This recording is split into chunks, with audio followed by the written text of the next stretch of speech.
Punctuality, completely on time with the flash talk. So thank you all for jumping back in here. Now we are going to continue this conversation on cities, on movement, and on data with driving conversation into global transportation hubs. With that, I'd like to reintroduce Edwin Heathcote, our moderator, and our second panel for this afternoon. Thank you.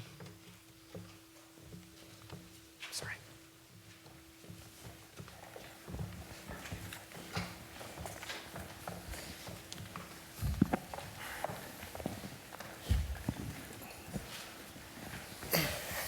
Okay, I'm back.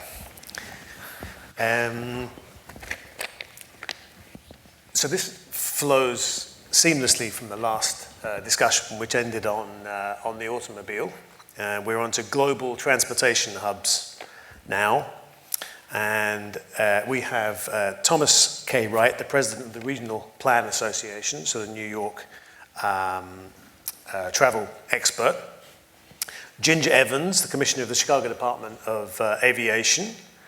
Desmond Kuek, the president and CEO of the SMRT Corporation in Singapore. And Mike Brown on the end from my hometown. I have to come to Chicago to meet him, the commissioner for Transport for London. Now you have to forgive me while I change my notes from the last slide. And I'm going to begin with a quote from the same mayor of Bogota that I quoted last time. He just happens to be the most quotable fella in development. Enrique Peñalosa said, "A developed country is not a place where the poor have cars, it's where the rich use public transportation." Which I think it leads on exactly from what the lady in the back was asking about, how do we get rid of the cars? And it seems to be one of the things that comes up again and again in these discussions about what is a healthy city, what is a good city, a livable city, that public transportation is absolutely at the heart of the equitable city. And it's the ultimate leveler, in a way, whether it's the subway systems built 120, 130 years ago, or the buses and cable cars which have been introduced into the favelas in Latin America. The impact of even quite a small public transport innovation can be massive, life-changing. I suppose, I'm going to begin by asking, by going around the cities. Forgive me, Ginger, if I leave you out at the minute, just for public transportation. We'll come back to airports in a minute. But can you tell me what your respective cities, New York, Singapore and London, are doing now? How can they cope with the growth that's happening? For a long time cities were declining, now they're growing massively again. How can they cope? What do they need to do to keep up? Sure. I mean, I think as in many things, Enrique is right on target with his comments. And New York, of course, is a city where people live in very different circumstances, may go to school in different circumstances, other things, but the subway system is the great leveler, the great democratizer. And you will find yourself squeezed cheek to jowl with people from all sorts, walks of life, different parts of the city on that system. And in New York, those of us who remember it in the bad old days, in the 1970s, you kind of have to go back to that still to remember. I mean, it's for folks who weren't in New York back then, it's hard to imagine today what that system was like. And I was a kid in New York. Yeah. Cars derailed on a daily basis, caught fire. You'd pull into the station and the doors wouldn't open. Of course, everything was covered with graffiti. It was really, the system was breaking down completely. And Dick Ravitch, a terrific head of the MTA, came forward, a real estate developer who was able to use kind of innovative financing techniques and the bully pulpit to push for massive amounts of reinvestment in the system. And what we did was we brought our system back up to a state of good repair, and that has enabled all of the positive things, I would say, that are happening in New York City, especially now in the last 15 years. Just to give you a sense, in the last quarter of the 20th century, every job, 9 out of 10 new jobs that were created in the tri-state metropolitan region were outside New York City. New York City from 1975 to 2000 added almost no jobs. Right. All of the job growth was happening outside the city and people were moving out. Today, 9 out of 10 new jobs created in this region are inside New York City and the outside region. So we've seen a complete reversal over just about 10 years, a really remarkable transformation. The thing is that we had this latent capacity in the system, and we've seen this extraordinary growth in transit and subway ridership. Bus ridership is actually going down, whether that's because for-hire vehicles are taking the air out of their tires, or just the millennials refuse to. There was a famous Times headline I loved that said, "Should we walk or do we have time to take the bus?" Because they are slower than I can easily outpace a bus on the Upper East Side.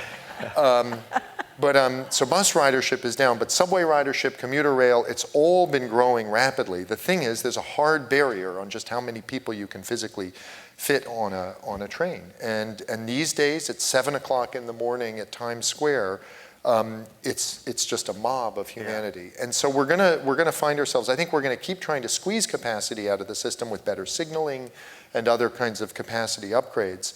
But we're also gonna need at some point to start, and we've been doing very little increase to our system. One subway stop on the west side. There's talk now about a streetcar in Brooklyn and Queens, but we're not really adding any capacity to the system while the city is growing 50, 75,000 people a year, and ridership is going up. Actually, in London, you are adding capacity, aren't you, with Crossrail, and I mean there are real significant things happening. So what are the things you're doing to keep up with the growth in London? Because it is growing, the transport usage is growing phenomenally. Well, a phenomenal rate. I mean, the busiest day on the tube, the London Underground in 2002, we saw 2.5 million trips. Now we beat 4.8 million trips almost every day. Right. So when was that first? 2.5. And when was that? That was 2002. 2002? Yeah. So, the growth is incredible. I think that there's a couple of things that first of all, going back to the question about people using public transport, actually, people have kind of always used the train in London, whether it's the tube train or whether it's mainline railways, and that's been a fairly classless, if you want to use that term, mode of transport. Everyone seems to use it and has always used it. I suppose particularly because the owners of capital, those who ran the big companies, tended to live further out, and actually it was the only way you could get to work reasonably quickly. Buses was one of the big impenetrables in London.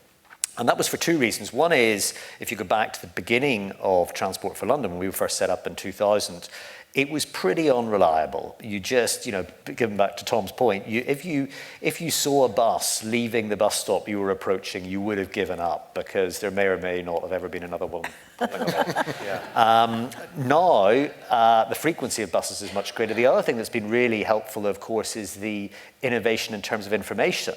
So everyone's got an iPhone, everyone's got the app, everybody knows with confidence when the next bus is going to show up. There is a TfL 2 minutes, isn't there? Well, bus 2 minutes. Well, yeah. In 5 minutes' time, it's still 2 minutes.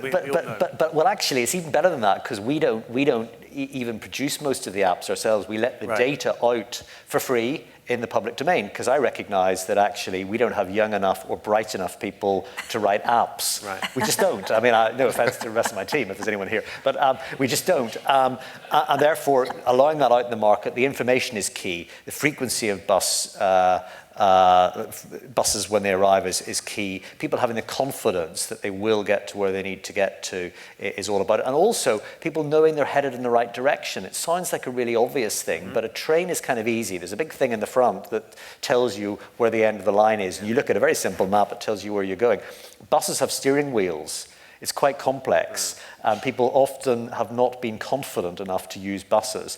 And, I have to confess, for the first 20 years of my time living in London, I was hardly ever on a bus. So, Margaret Thatcher famously said that anyone over the age of, I don't know what it was, 30 or 25, who's on a bus is a failure. Yeah. And it didn't do the image of the industry any good. Yeah, well, and I think now if you're under 25 or 30 or if you're over 30 and you haven't been in a bus, you're probably a failure. You need to get out more. Yeah. So actually, but I do think it's a combination of the information, it's a combination of the frequency of service. Buses is a very quick fix, Yeah. solution to a capacity constraint. To do the sort of signaling upgrades that Tom's talking about, we're in the thick of it now, and I know Desmond is as well.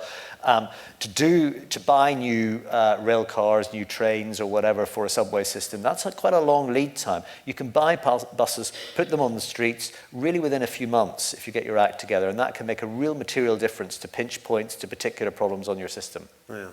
Okay. Well, I'll come back to you because there's obviously the trains, and that's just the buses. But the next bit. But Desmond, how about in Singapore? It all works pretty well in Singapore, doesn't it? Well, we're kind of stuck in terms of land. Right. We can't grow any more in terms of physical size. So public transportation is a national imperative. And by 2030, we're looking to double the rail network. I think in terms of system efficiency, we're already kind of there. But we're moving the conversation away from just looking at reliability, availability, and all the kinds of metrics that you typically measure public transportation by, to looking at commuter centricities, to looking at connectivities. And the connectivity that we're thinking about goes beyond simply rail to other modes of transportation. And how do you bring about, in terms of urban planning, integrated transport hubs that bring the bus interchanges together with the rail nodes? And what kind of infrastructure do we need to enhance the point-to-point efficiencies? Because everybody knows that when you get onto the arterial lines, you have efficiency. But the real problem is in the first mile and the last mile connectivity. Right. And we're looking in a big way to see how we can go a whole lot more car light, not just for environmental sustainability reasons, but really, as I was saying, simply because of scarcity of land. And you just can't continue to build more and more roads. And so by 2030, we're looking to see how we can double the rail network. We're looking to see about achieving 8 in 10 households within 10 minutes walking distance from an MRT station. We're looking to shift the preferred mode of transportation, as you were saying. It's not just for those who need it, it's for those who really want to take public transportation. We're trying to shift that to 80% modal share using public transportation. And this means, for anybody who's ever been out to Singapore, and you know how hot and humid and wet it is, that we're going to have to think about sheltered walkways from bus stops and MRT stations to schools, hospitals, public amenities. We're looking to see how we can use, for last and first mile connectivity, autonomous vehicles in campuses, in clusters. And we're looking to see really how it is we can convert the whole city's scape, in that sense, into a lot more cycling and pedestrianization, despite the heat and the humidity. And all this coming together with a digital revolution in Singapore. And we're thinking, and Mike said something about this, in a way in which the digital media can be used to bring about passenger information services, so that the choice for modes of transportation lies in the hands of the user and is not dictated by when the schedule for trains or buses really turn out to be. And I have to say one last point about connectivity is really the idea that we can bring consumer services together with commuter requirements. And as we bring about the digital revolution, you can envision a future digital ecosystem where travel information, e-commerce, lifestyle services and entertainment through media and advertising all gets fused as one into that network. And this is really where we're heading towards. Yeah. If I can say, one of the things that we find very inspiring about the Asian cities and their systems is the focus on the customer experience, which they really kind of embody with everything they do, and will give lip service to it. But we're so slow on fare integration, so that people in New York may have to have 3 different passes to travel around the system, which is just absurd, of course. We're planning a brand new train station at Penn Station, and you talk to the planners about it, and they say, and this is where we'll have the ticket kiosk for the Amtrak riders, and this is where you'll buy the tickets for Metro North, and this is Long Island Railroad, and this will be New Jersey Transit. And you think that's absurd, that some poor traveler to New York would go to a window and be told they have to schlep across the building. And it's just a kind of, we just don't really take that customer service to the level of detail that they do, and I think we suffer for it. But actually, in London, where the fares now are terrifically integrated with this Oyster card, there is a downside. My daughter, who was 11 at the time, lost her Oyster card, and she got onto the bus, and of course she can't pay in cash, so she had to walk home. And that's insane, Well, to send an 11-year-old There's two kid. downsides to that story. One is you're from London and I'm here to...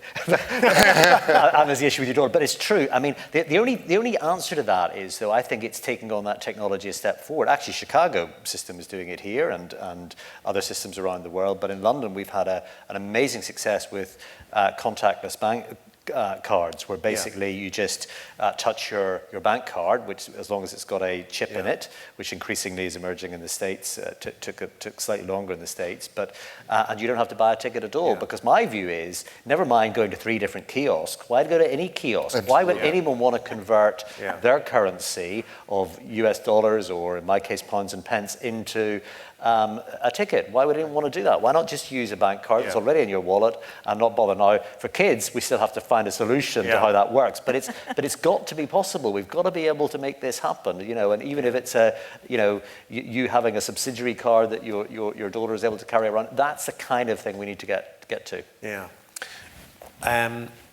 We're talking about integrated hubs, last mile connectivity. Now, I go to New York quite a bit, and I'm always astonished when I get to JFK that I have to get a kind of shuttle bus. I know there is a train to Jamaica, and then you can total in, and it takes like 2.5 hours or something insane.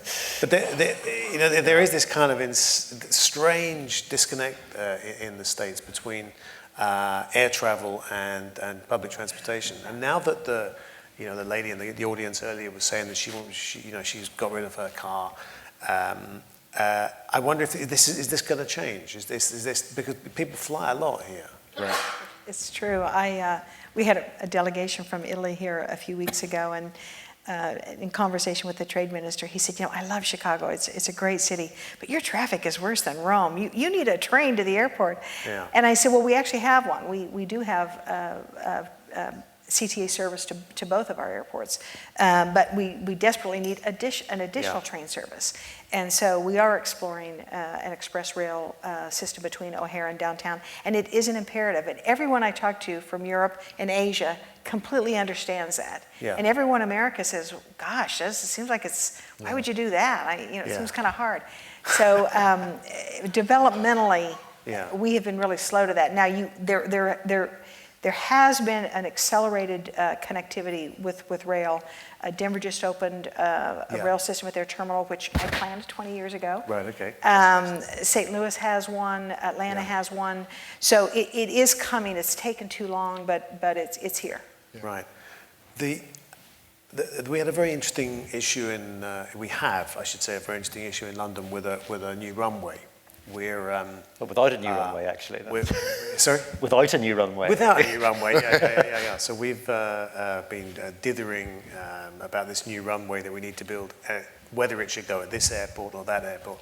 And Norman Foster came up with a plan for a super integrated hub. It was shipping, rail, and air all in one in the Thames estuary.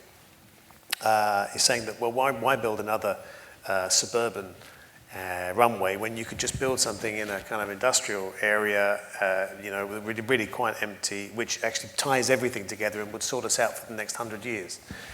And he was completely kind of dismissed, actually. It wasn't taken seriously at all.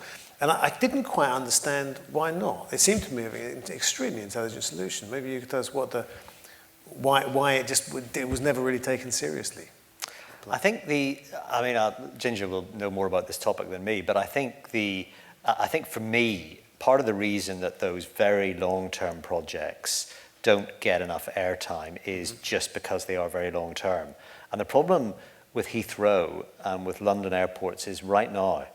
I mean, I was just saying to Ginger at the back before we came in that, you know, I used to run Heathrow Airport, and one of the challenges was if you got a particular airline that occupied the runway on landing for longer than they should have done, just by one pass-out taxiway, then that had a knock-on effect in terms of the capacity of the airport. Suddenly you get flight delays, suddenly you get a problem. It's that tight. So what we need is more runway capacity in the southeast of England now, like within the next 10 years, realistically. Planning and the availability of land, a bit like Singapore actually, is such a big issue in the UK, and particularly in the southeast of England, that, you know, there's always going to be a long planning horizon. So we've got to do both. We've got to, I think, make a strategic intent to do a multi-hub facility somewhere new at some point, because there'll never be, even if a decision is made to put a third runway at Heathrow, there'll never be a fourth. There just won't be. So you've got to do both. You've got to put a third runway in somewhere, whether it's at Heathrow or a second one at Gatwick, whatever, and then you've got to have a longer term plan. You can't sit, as we've done for 30 years, in my view, and not make the brave decision, because London will lose its competitive advantage for businesses seeking to find a city on which to locate. Well, and that leads me to another question, which is a little controversial, I know, but the theme of this talk is global transportation hubs. Is it a good thing to be a global transportation hub? Everyone now wants to be a hub. You know, Singapore and Frankfurt and Charles de Gaulle and Atlanta and everyone wants to be a hub. Istanbul now wants to be a hub. Dubai. Actually, does London want to be a hub airport? Well, I don't think it's about being a hub airport. I just think it is about the strategic decisions that multinational companies make about where they're going to base their headquarters. So if you've got a 6-runway airport at Schiphol in Amsterdam, or you've got a multi-runway airport in Paris Charles de Gaulle or in Dubai or wherever else, then you make your investment, not tomorrow, not next year, not maybe even in 5 years, but you make your 10, 15, 20-year investment decisions based on your ability to fly directly to the new emerging markets in China, in India, and where the massive world population growth and where the future of business is going to be. So I think it does matter. I think it's not about being a hub for a hub's sake. It's not sort of some, and I know you don't mean this, but some sort of vainglorious quest just not to be left out. It really is a genuine issue, I think, about a city's competitiveness. I mean, aviation is only part of it. Decent public transport is another part. Whether you can afford to live in a city, and we've got a big challenge with that in London right now, is another significant part of that. But all of these things come together, and if I'm going to be a leader of a multinational company, I'm going to sure as hell want to know that I'm going to be connected to the rest of the world without having to have multiple changes all over the place. Right. Yeah. If I could jump in, I mean, I would say also from New York's perspective, it's an emphatic yes. And, you know, we did about 5 years ago a study about the long-term needs of our airports and why we had such lousy access on the ground and capacity problems and things.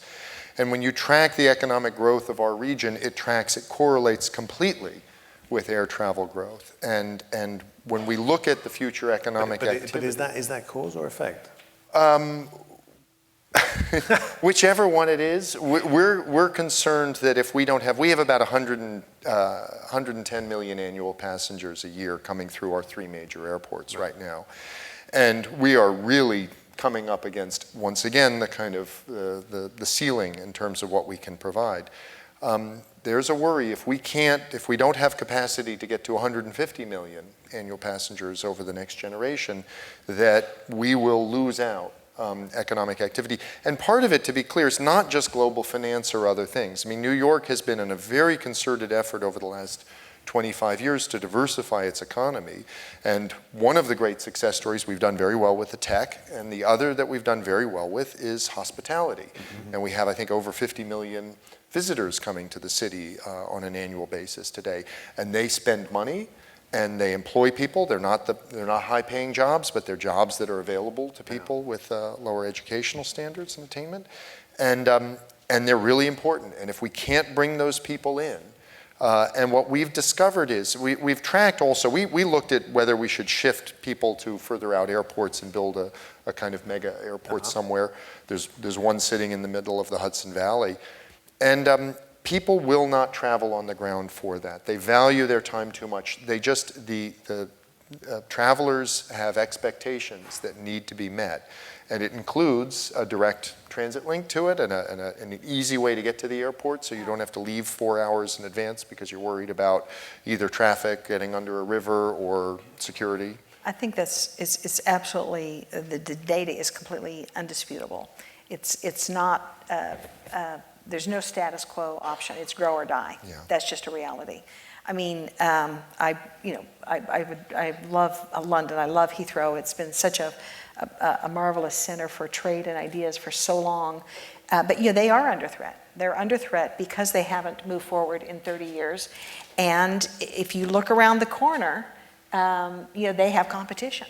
So the reality is they are increasingly being bypassed, and they need to stop that flow. Chicago, we have similar numbers, just shy of 80 million at Chicago and 23 million at Midway. Today, can you imagine an airport the size of O'Hare grew 9.6% last year? 9.6%. And we're on track to do that again this year. The demand is there. We haven't even begun to tap the demand that is here. And it is that myriad of diverse interests. I mean, we have people fly here for day tours. We have culinary tourism. We have industrialists who are manufacturing here and who want to go to Italy. So you can't, it's a very thick, dense web of talent and needs and interests, quite frankly, that you really can't replace. So we're on track to, our forecasts are O'Hare alone will grow between passengers 70% and 100% in the next 30 years. And that is real. That's a 1.7%. What was it, sorry, 70% and 100%? 1.7 compound annual growth rate. So those are not unrealistic numbers. Right. And when you look back 20 years, the reality is we have a duty and an obligation to future generations to start that process, because it does take a long time, right, to do the hard work. Your comment about Sir Norman Foster's plan, I'd happened to do a 2-day charrette on it with some of the mayor's staff when it was active. And it was a little bit, it kind of went a step too far. People think, oh, we'll have everything together in one place, but rail is heavy things that don't cost very much to ship. Aviation is lightweight, high-valued cargo, so they're two very different cargo types. There's really no imperative to have those in the same location. You do need an intermodal hub for passengers and that lightweight cargo, but if you take it a step too far, it's kind of, and I think truthfully they were trying to avoid, my impression was they're trying to avoid the hard decision of the reality that they've got to go take a piece of probably beloved land in England to do it right. That's just the reality. I think the problem is purely political. The politicians know they'll lose votes if they vote for the runway to be in their constituency. So I think it's much more kind of expedient than that. So I don't think there is any long-term. But these institutions were created to be able to do these hard things. I mean, I think that the problem with our airports goes to the institutional structure. The public authority model that we operate under in New York and in the US today is about 100 years old. And it was created to kind of create some political distance so that they could do things that would be unpopular but that were considered necessary, and that they could deliver these projects on time and budget. And we've just gotten so far away from it. So we look to, again, Singapore, Hong Kong, London. I mean, London revamped its, TfL and everything only 16 years ago. It's pretty, and look at what they've done since then.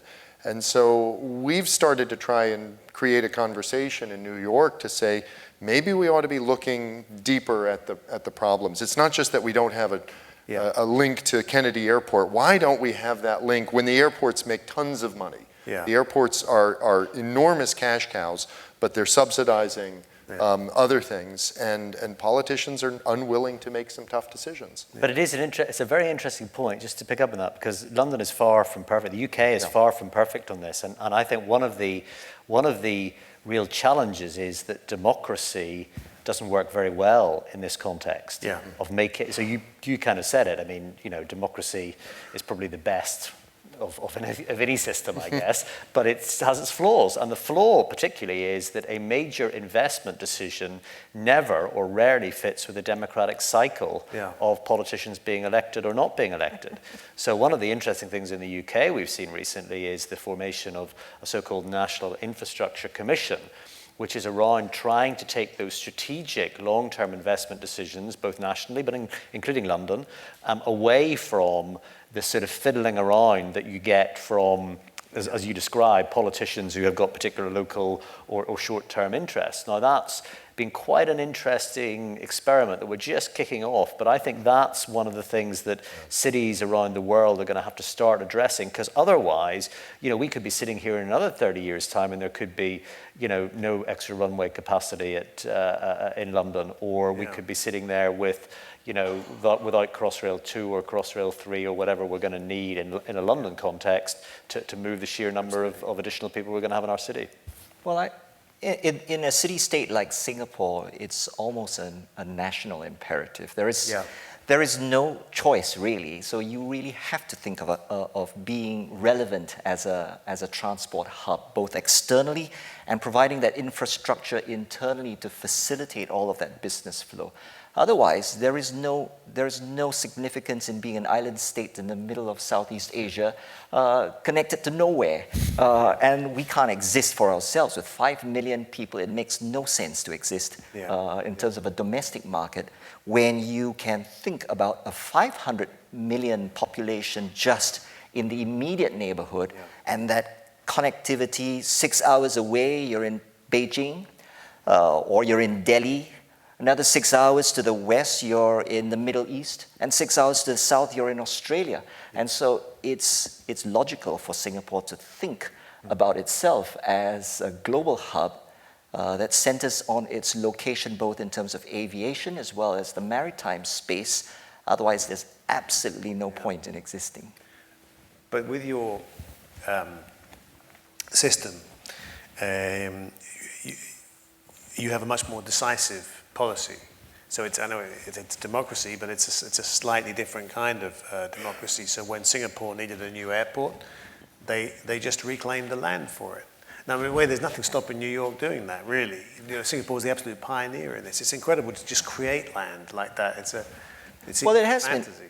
It has been easier. We've been fortunate that there's been an ability over the past 50 years that we've had independence to think about long-term planning, simply because there's been one government that's been in rule from 1965 to today. And that kind of long-term visioning allows for a lot more focus of resources and effort towards the kinds of outcome that we're looking for. But that's not something which we can presume going forward. And given the pluralistic environment that's growing in Singapore, we've just got to find a way to channel all of our effort towards what kind of vision and what kind of relevance do we see for Singapore going forward. Mm-hmm. Yeah. I was going to ask another thing which touches on all of the modes of transport, which is security. It seems very odd that you go through airport security and everything is exposed. Your bathroom bag, you take your belt off, you take your jacket off, your shoes, everything is X-rayed. And then you get on a train on the other side and nothing. And it's there are probably 8 times as many people on the train as there are on the aeroplane. And I wonder, obviously the security concerns have changed air travel almost beyond recognition. The process now is so much longer and more involved and more invasive. What impact is it having on other modes of transport? And what impacts do you expect? What things do you expect to change, if anything? Because obviously we have had these atrocities. Well, I think again technology has a role to play. I think one of the difficulties is that there are some cities, perhaps I won't name them, around the world that I've visited, who have some semblance of security as you enter a subway metro station. I have to say, having worked in an airport, they're a waste of time.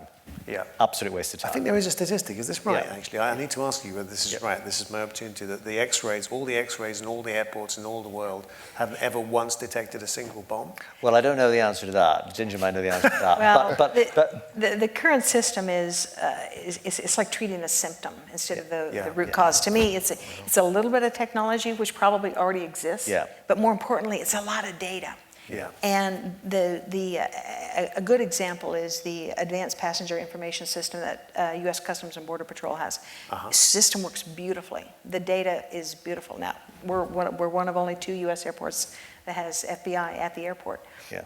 They are able to identify who the bad guys are, quite frankly, which is better than trying to check every belt and every shoe on the planet, quite frankly, and which is an impossible task. Let's face it. So the impetus behind the TSA's pre-check program was the right impetus, which is the good guys, all of us, have to declare our data to get the numbers down so they can focus on who the unknowns are and who the bad guys are. That's the reality. We have to get the numbers down, and the only way to get the numbers down is with data and data management. And I think your point about administrative consolidation, you've got to have standards for how that data is collected, protections for how it's used, obviously. That's the only real answer. And, you know, let's face it, we're spending the money, so let's redirect some of that money to do it better in the future. And I think that you will see very different, types of security. It'll never be less. It's always going to be more. That's a reality, and we're just going to have to keep winnowing down the numbers so we can focus. We're going to have heavier use of biometrics, heavier use of different types of biometrics, and basically it's a walkthrough type of a screening. So those changes have to happen. The weight of the system will force it to happen. But you know, so I agree with all that from an aviation security perspective, absolutely. And I think it is different just because of where you are. You're up in the air, and you're kind of, if something happens, that's it. It's not a sort of, whereas actually I think railways, metros, transit is slightly different. And we've suffered bombs in London, Madrid, Paris, I have instance, obviously New York. And to be honest, I think the greatest response you've got to this sort of pervasive evil around the world is to start operating again, start functioning again. So after the bombs in London, we ran 85% of the underground the next morning. The only bits we didn't run were the bits where they'd been physically been severed by the blast. Yeah. There was nobody on it, I have to say. Nobody came to work. But actually, that was our greatest response. The greatest, most fantastically equipped modern army in the world, the US Army, can't stop suicide bombers. Yeah. So how on earth can a mere metro in a city that thrives on the freedom of the individual to get around ever stop it? What you can do is respond to it and get yourself back running, because that's the thing that will defeat this evil, in my judgment. Right. I would add that there's also a deterrent effect in having that technology, the sensors in place, and even if there is no data to suggest that that's been effective in actually apprehending anybody, the fact is it's probably deterred a whole lot of people. Yeah. And that would have been much, much worse if we didn't have all of these screens. For the MRT network, and I do agree, it's a fine balance to strike between having high security and high efficiency, and that kind of throughput that you need in a mass transit system just doesn't allow us to have the same kind of security measures you find in airports. Yeah. And I think we have to rely a whole lot more on community action, on the public being engaged and involved in all of that vigilance, and just having people being a lot more sensible about leaving things behind, because it affects the entire system efficiency of the trains and the buses if something should have to be picked up. Okay.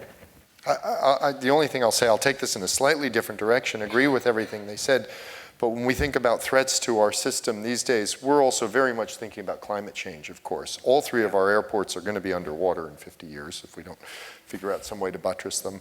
We've seen what happened with Superstorm Sandy, the tunnels under the 100-plus-year-old tunnels under the Hudson River flooded, and Amtrak cannot keep them from deteriorating. They can slow the deterioration, but those tunnels, I've gone through them in a special viewing train, and you see pools of water under, on the side of the tracks, and you're underneath the Hudson River. You don't want to see water down there.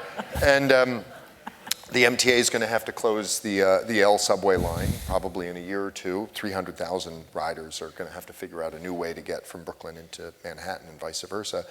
So we have an enormous threat and challenge ahead of us in terms of figuring out what to do about more frequent, stronger storms. And that is a security threat to us in some ways. Yeah. I mean, I feel a bit stupid talking about global transportation hubs and not talking about climate change and carbon emissions and airplanes and airports. But I guess we can't solve all the problems of the world in one panel. I also wanted to ask about change, digital change, and particularly autonomous cars. So I think we're on the cusp now of a really substantial change, and it seems to me that it's going to be one that's going to radically change the way cities are used. I think it's going to add a lot more traffic as people, send their car out to pick up the shopping and then pick up deliveries and ferry the kids around. And I wonder whether the cities of the world are preparing for this, because it's going to happen. It's going to be launched in 5 years or whatever it is, and then suddenly we're going to find everything's changed. Well, I think the answer is yes, certainly from a London perspective. So I've met with 3 of the major worldwide automotive manufacturers in the last couple of months and had quite detailed discussions with at least 2 of them on this topic. So this is going to happen. I think, though, the way you describe it is, if I may say, slightly at the sort of cartoon end of the model, with the greatest respect.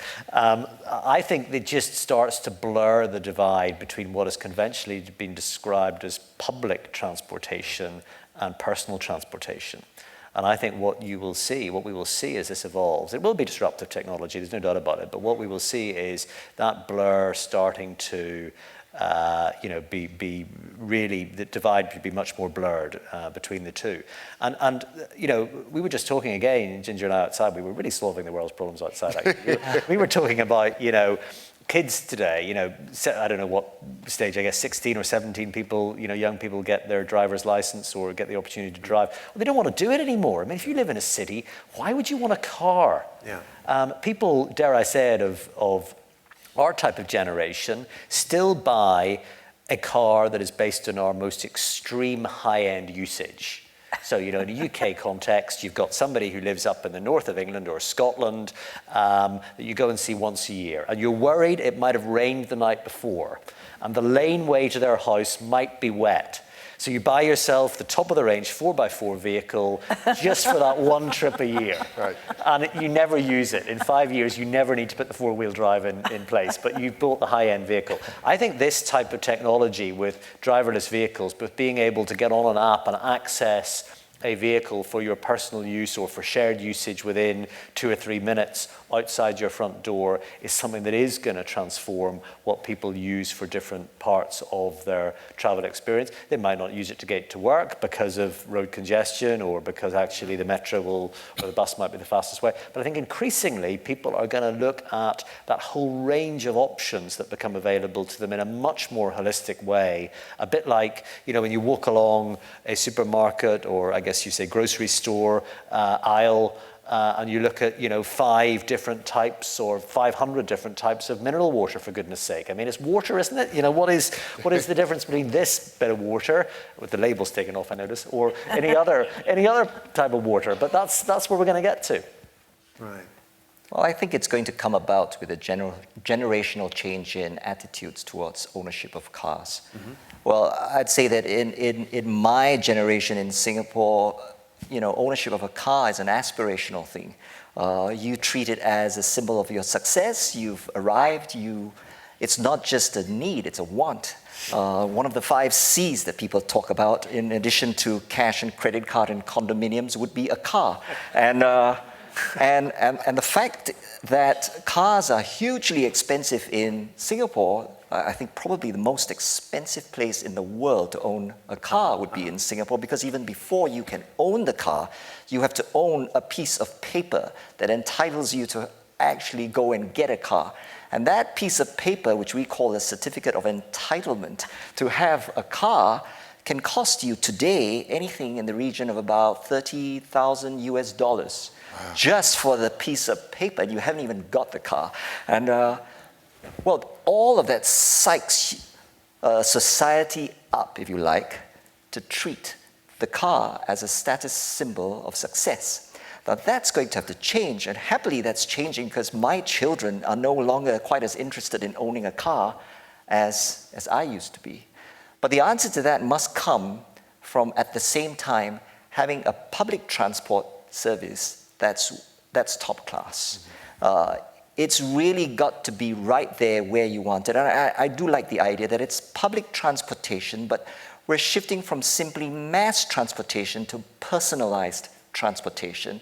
And so private hire vehicles, autonomous vehicles, a vehicle at your call, or a whole fleet at your call, if you like, are nice slogans which capture the imagination for a new generation of commuters who want to see a shift away from car ownership to much more shared use of I fail to see how that's public transportation, or how it's blurring the boundaries. So to me, that's still a car on the road with one person in it. Well, I live in New Jersey, commute to New York City, and I have a car that I drive 5 miles to the train station, park a half mile from the train because I don't get there at 5 in the morning, have a long walk across a barren desert of parked cars, and get on the train. And I'm paying for that car, you know, for its insurance, for the gas, for the depreciation of it, and everything in the parking. And my guess is I'm coming very close to a line where, by having some for-hire vehicle service pick me up instead and bring me to the train and bring me home in the evening, will be at about the same cost and with more ease, and I'll start to make that shift. And I think that kind of collector service and the way these vehicles can tie in with the commuter rail and the mass transit network is going to be very important. But I'll say, on the flip side of it, back at my destination in New York City, there is the possibility, and we really don't know how this is going to play out, but and 20 years ago in New York, we proposed doing a congestion cordon charge. Right. And we came twice, very close, once only 3 votes short in Albany in the legislature, 3 votes of now convicted legislators short of getting it passed. So we really were close. I think we were arguing on the wrong terms. And so someday we will get that, because I think the policy response is going to be necessary. But urban terrain has always been very contested space. And I think that this is going to be the new area that the contest plays out on, which is that with these new vehicles and the new technology, there's an enormous amount of efficiency that can be gained. And as you take that efficiency, what do you do with the capacity of the road space? And do you just allow more vehicles to get onto it so that you move more people? And that, you know, maybe there's a question about bus ridership is going down around this. Yeah. Or will there be pushback and say, look, if we don't need all that road space, let's grab more of it for the pedestrian in the public realm.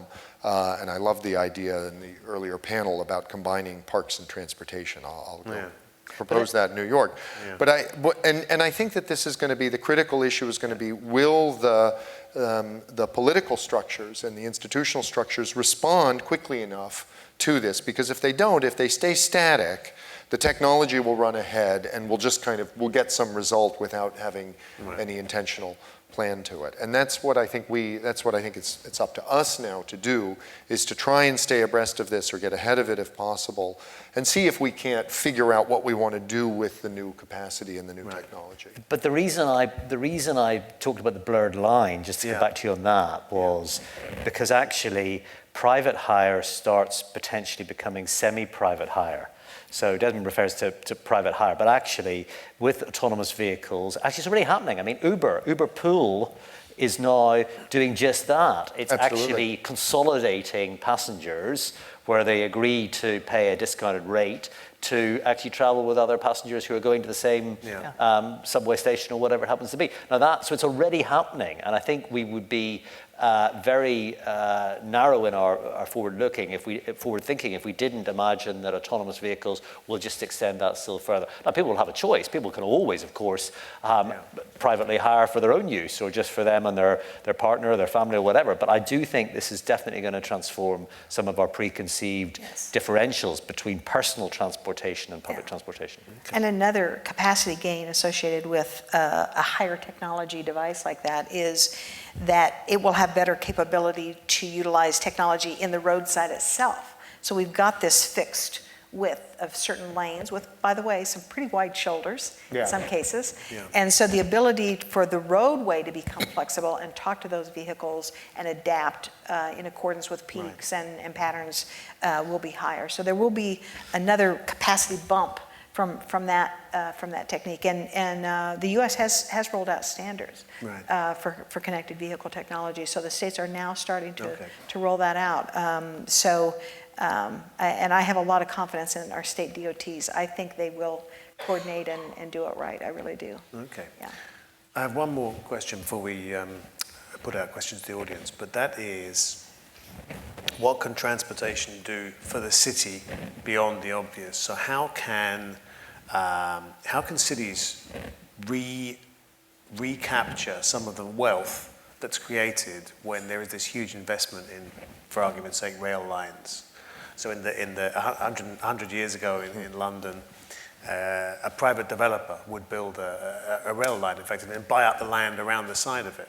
Now, how can the city actually get back the value that's added by a big investment in infrastructure, whether it's an airport or a new rail line? Well, I think if you look at, in London again, where we are now, Crossrail, the new line in London, which adds, 10% capacity to the system just when it opens overnight. Actually, it's equivalent of adding the Berlin Metro to London in one fell swoop in terms of number of people you can carry. Now, the additional premium of taxation that businesses have paid in London for that development has been a different model than we've ever applied before.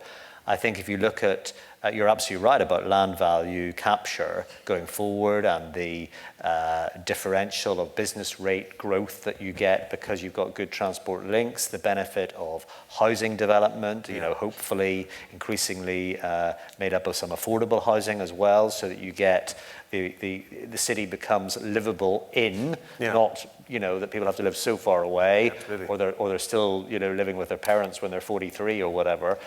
You have to kind of add all that together. So I think if I look at Crossrail 2, which is our current plan for the next big infrastructure development in London, we reckon 200,000 homes could be constructed on that line of route, and I think that's quite conservative. Right. And that actually, that Crossrail 2 will have to be a funded, fully funded without taxpayer money. I have no doubt about that, because there is a huge, rather strangely, there's a huge anti-London sentiment in the rest of the UK, because everyone thinks that London's had its share of major investment. And actually, therefore, I think it's going to be imperative for London to shoulder that cost itself. So I think there is a real payback opportunity here. We just have to think very differently about how we calibrate these major projects going forward. Well, it already happens. The moment you say that you're going to start a new line or you're going to open a new station in a particular precinct of the vicinity, the market price of the property goes up. A couple of years ago, unintended, I walked into one of these show houses, not intending to buy anything. I just wanted to take a look at what was on offer. And somebody there recognized me as the chief executive of the SMRT Corporation in Singapore. And immediately the marketing pitch the next day, which I heard on the thread, was that the SMRT CEO was here. There must be a station coming up. You should buy. And straight away, it was totally unintended. But you can see this happening. So I'll say the most positive, best dirty word we have, and that is taxes. The fact of the matter is, government has always paid for itself by taxes. That's a reality. We have to right-size those taxes so that they are proportional to, a user fee, as proportional to a user fee as they can be. But the reality is, the government should have a mechanism where they can benefit by all economic activity in some way, and growth is good for everybody. Yeah. We actually did a research project several years ago to figure out what is the value of additional transportation capacity and a reduced travel time. We collected over 60,000 residential data on residential sales in northern New Jersey over a 10-year period. There were 3 projects that New Jersey put in that kind of eliminated transfers and allowed one-seat rides. And we created a large regression model that said, what is the relationship between the distance of a home to a train station and a train station travel time to Manhattan? Yeah. And what is the value of a minute of time saved worth? And the model came back very strongly, and this is several years old, but within a half mile of a train station, every minute that you knock off of the commuting time to Midtown Manhattan would add $3,000 to the value of a house. Right. So if you eliminated a transfer on a line and saved a person on average 20 minutes every morning to get to their job, you just added $60,000 to the value of every home within a half mile of a train station, about $2,300 to a mile, et cetera. And the model was very strong, and we saw this. And the market, of course, knows this. The crazy thing is, when we went to the planning directors in these communities and said, so when these services went in, what did you do with your local planning? How did you change it? What did you do? They said, what do you mean? That investment was in the neighboring county. It has nothing to do with us. So it would have profound, these kinds of investments we make have profound impacts on the communities, and yet the policy is oblivious to the entire thing.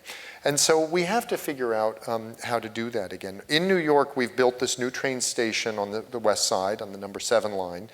And that's being paid for out of a value recapture model.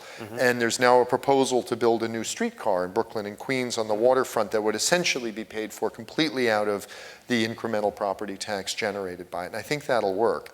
And I think that model is a good one and is the way we need to go. I'll say in your prior panel, many of your speakers talked very eloquently about the need for cities to provide openness, diversity, inclusivity, and other things, and I think that's really important.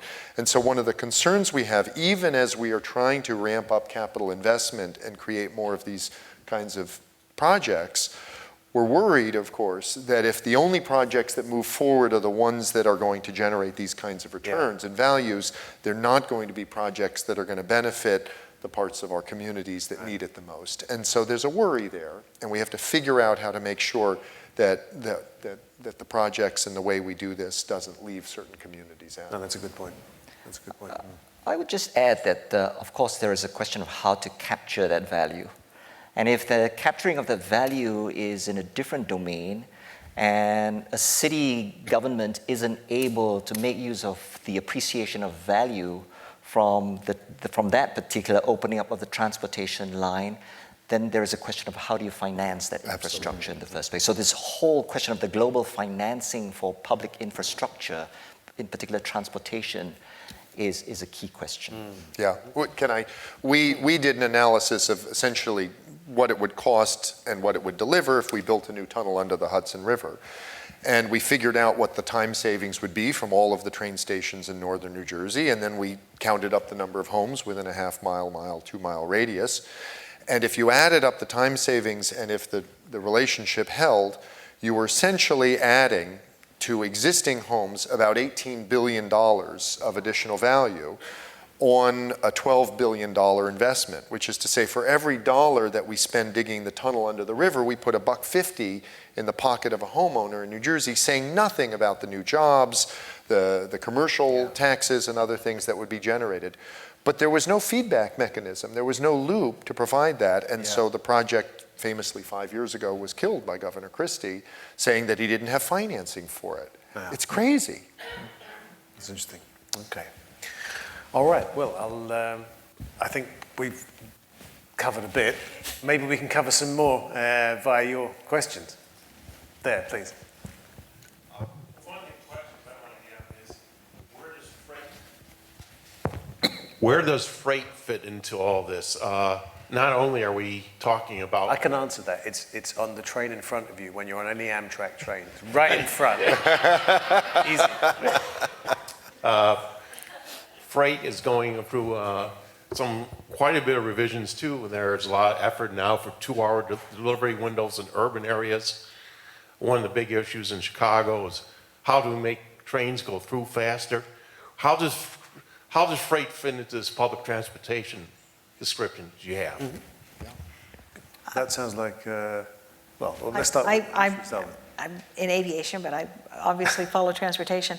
For quite some time, the heavy freight railroads in the U.S., which are private companies operating, private systems, have been basically reconfiguring their systems. They're very good planners. They have amazing engineers, and basically the bulk of it, they've moved to the outskirts of the major cities because they really can't.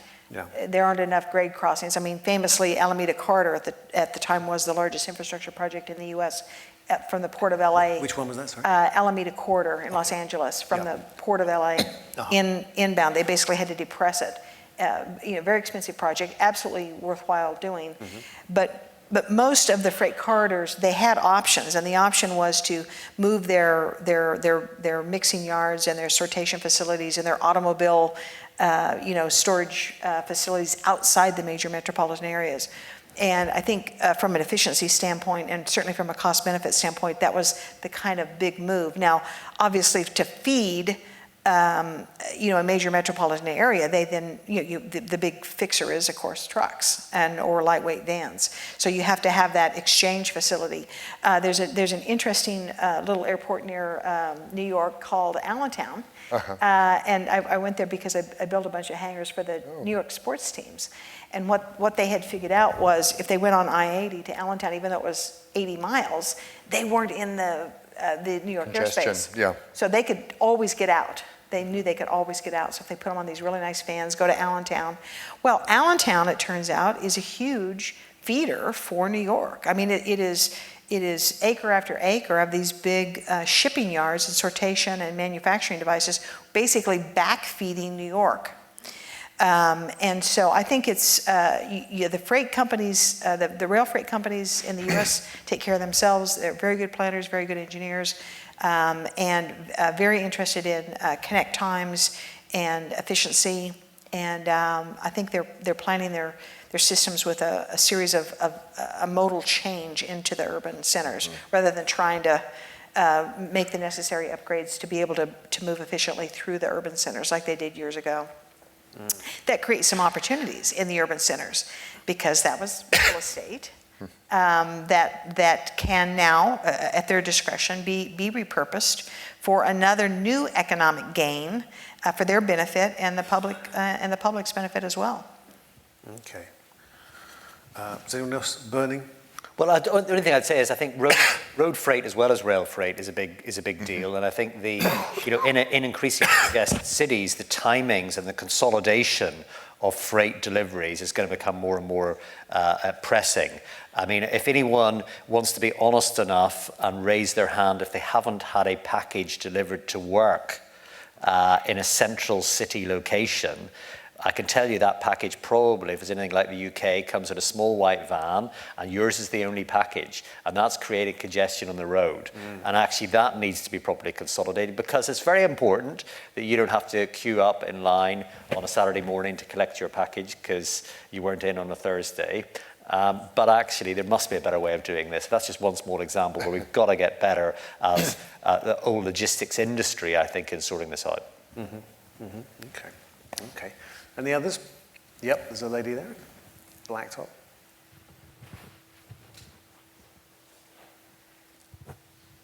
Thank you. There's been a lot of discussion about how to decrease cars. There was a previous question about this. But speaking as part of a younger generation and from Chicago, I completely agree. I've found no need to own a car. But I have a lot of friends from Texas, Southern California, a lot of cities that have already become spaces of sprawl and have not been able to densify their urban centers. So what would you suggest to city planners in those areas in terms of increasing mass transit and decreasing the absolute need to have a car to get anywhere? Wow. Yeah, that's a kind of, it's a mindset question, isn't it? But I guess. Well, I'll challenge it. I mean, if Texas, move to Austin like everybody else under 25 is, or, Los Angeles is putting in bike share, and Santa Monica and other things. I mean, these cities are making themselves over at a fairly radical pace. And New York, really, the greatest thing that happened in New York in the streets, I would argue, was not actually the intervention, the creation of Times Square or the pedestrian lanes or the bike lanes and the other things, as much as it was the dynamism that the public space was now treated with. It was just that we were able to put things in, try them out. If they didn't work, we'd take them out again and stuff. And so it was that the city became much more adaptable and flexible and learned how to become a more dynamic organism. And I think that these other cities are doing that too. And I would say that, wherever, you don't have to be just in New York or Chicago or San Francisco these days to be able to find a kind of walker's paradise type community. And so we're seeing this, and young people are voting with their feet or their bike pedals. Yeah. And I would add that a lot of those cities are willing to tax themselves to build that infrastructure. They see the need. Their construction costs are relatively low. They can look at us and see their future. And so a lot of those cities are moving forward with transit systems and integrated roadways that allow for pedestrians and bike lanes. So I agree. I think that there's a lot of progressive thought at the local level, and Federal Highways set some standards a few years ago about how to better use those envelopes, because they figured out that no matter how many lanes we build, they'll always be full. And they kind of realized we've got to do something radically different. So I think the states have grabbed onto those standards and made them even better. So it's not there yet, but it's certainly coming. I mean, I think just to add a note of caution to that, it's an architectural problem to some extent. So as long as they're building suburban houses, ex-urban houses, the car is going to be king. And so I think actually in a way your question is, you're right to ask the question, and it's a problem of planning of cities, I think, really. I mean, there is a certain amount of retroactive work you can do, but I have a feeling it's still pretty... Yeah, although most of the new housing development is multifamily clustered. We're not building what we were in the 1980s and the 1990s anymore, thank God. Right. Well, the issue of sustainable development isn't only an environmental one. There's also this question of financial sustainability. Yeah. And there is a big cost-benefit equation that needs to be dealt with if we're thinking about the sprawl and the population densities and what makes sense. And I think there's a certain commuter load that tips the consideration towards having this kind of mass rapid transit system, which is hugely expensive. Otherwise, I guess a bus system might work better than an MRT system, or except that there would be that kind of car ownership in the outer reaches. Okay. I've got 2, 4, 5 hands up. Can I ask you, we've got 3.5 minutes left, so can I ask you all to ask a question, really fast, really short questions, or at least 3 of you anyway. You start, and then we'll do the questions consecutively, if that's okay, guys with the mics, yeah? And then we'll ask them quickly here. Thank you. So my question, and you kind of touched on it with sort of retroactively fixing things. So we've talked about some things going forward, but one area I don't think that's really been discussed is high-speed rail, intercity, particularly in the U.S. So hailing from Kentucky but living in Chicago, trust me, it's a painful drive, or $600. Yeah. And I know that's there's been pushback on it, but what is the thought on sort of retroactively addressing some of these challenges, and is maybe high-speed rail a solution, whether in the Midwest or on the California corridor where it's been explored?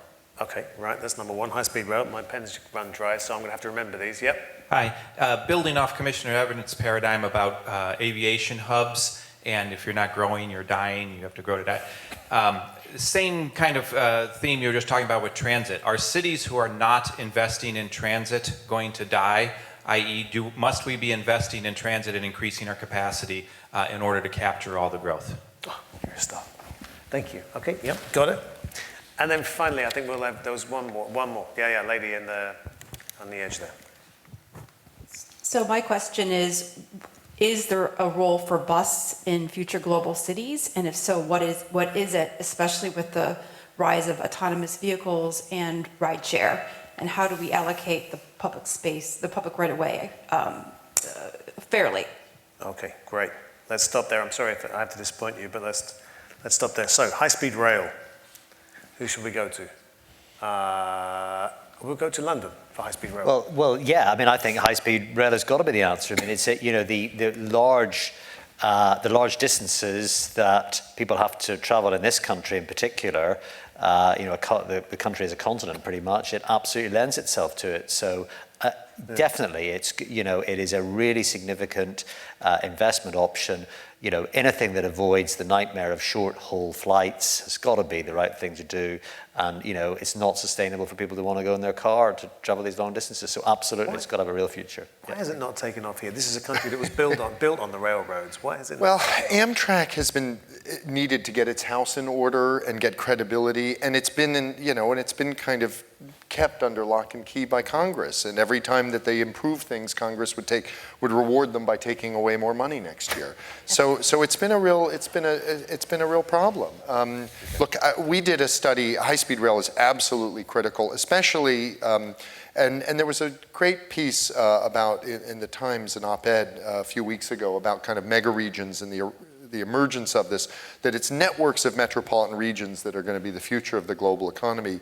And the entire Northeast, the Boston to Washington corridor, is the largest, most connected mega region in the United States. And we looked at 26,000 city pairs to try and figure out potential high-speed corridor routes in the United States. And anything connected to New York City is going to perform better than any other one in the country. Right. It's just my parochial stripes, but and the New York to Washington corridor is the one that should be the first one to get off the ground. The ridership would be there. It would create incredible. It would be the best economic development strategy for Philadelphia and Baltimore and other cities you could do. And if we could have one successful one, I feel that maybe then we would be able to build on that. And I would love to see that go. Right. Okay. Well, I think buses and capture. Well, is there a future for buses? Of course there is. Yeah. Well, yeah, buses. Look, buses. It's the most efficient use of road space. Yeah. Buses. With no exception. Buses also add absolute immediate capacity, relieve capacity almost immediately because they're easy to buy. Those are manufacturers out there, relatively cheap. Stick them on the roads, give them decent priority, and it transforms urban travel. So absolutely, there's a future for buses, regardless of what technology. And actually, there'll no doubt be driverless buses before long, so they'll be part of the driverless revolution. Brilliant. Good place to stop. Forgive me, we're going to have to skip the other question when our time is up. But thanks so much to the panel.